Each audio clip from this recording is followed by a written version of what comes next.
Friedrich Nietzsche does not believe that human evolution ends with our current state. In his book, Thus Spoke Zarathustra, he argues that humans have the potential to evolve into something more, something higher, what he calls the superhuman.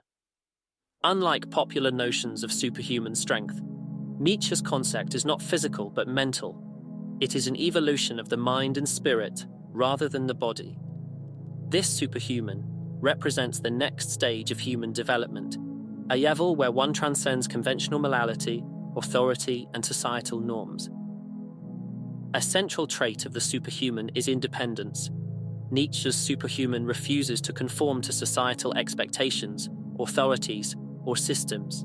They create their own values and live by them, even at the cost of being ostracized or misunderstood. For Nietzsche, it is far more meaningful to walk alone on one's own path than to follow the herd. Suffering, Nietzsche argues, is inevitable when one chooses to forge their own path. But rather than avoiding or numbing pain, the superhuman embraces it.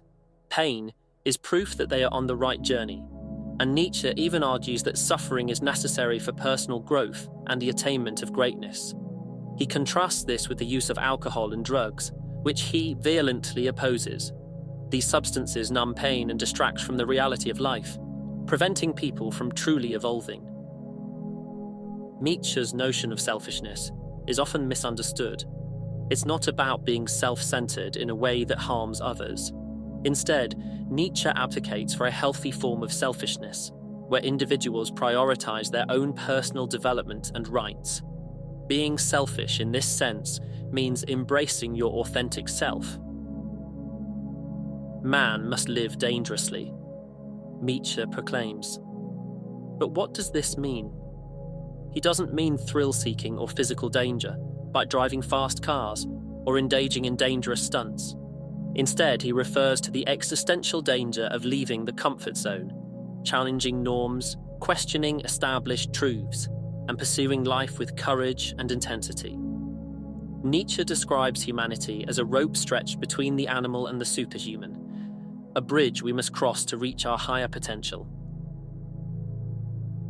Nietzsche is well known for declaring, "God is dead," which signals his rejection of traditional religious beliefs, particularly the idea of an afterlife. For Nietzsche, there is no heaven or hell, no reward or punishment after death. The superhuman, therefore, must focus entirely on this world, the here and now. Nietzsche's ideas were deeply controversial in his time, and they remain so today. His rejection of Christianity, his emphasis on selfishness, and his call to follow your own path, instead of religious doctrines, naturally provoked strong reactions, particularly from the church. When the church preached humility, Nietzsche promoted pride in oneself. Where Christianity emphasized thinking about the afterlife, Nietzsche told people to focus on the present.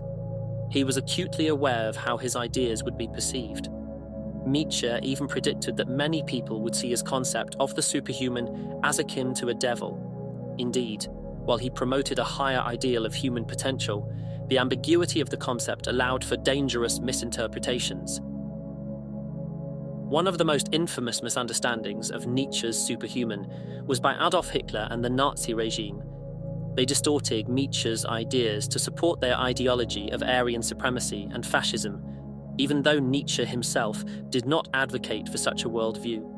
The concept of the superhuman can easily be taken to extremes when misinterpreted, and this is why Nietzsche's philosophy requires careful study. Nietzsche did not intend to create a world of tyrants or encourage evil. Rather, his goal was to fill the void left by the death of God and help humanity find meaning and purpose without relying on traditional religious frameworks. He sought to inspire people to reach their full potential, to become superhuman in mind and spirit. Whether or not we agree with Nietzsche's ideas, we must acknowledge the boldness of his thought. He dared to address sensitive topics and question the most fundamental beliefs of his time. The concept of the superhuman continues to challenge us to think about our own potential, the nature of suffering, and the values we live by. Nietzsche's vision is not just about creating a higher form of humanity. It's about finding meaning in a world where traditional certainties no longer hold.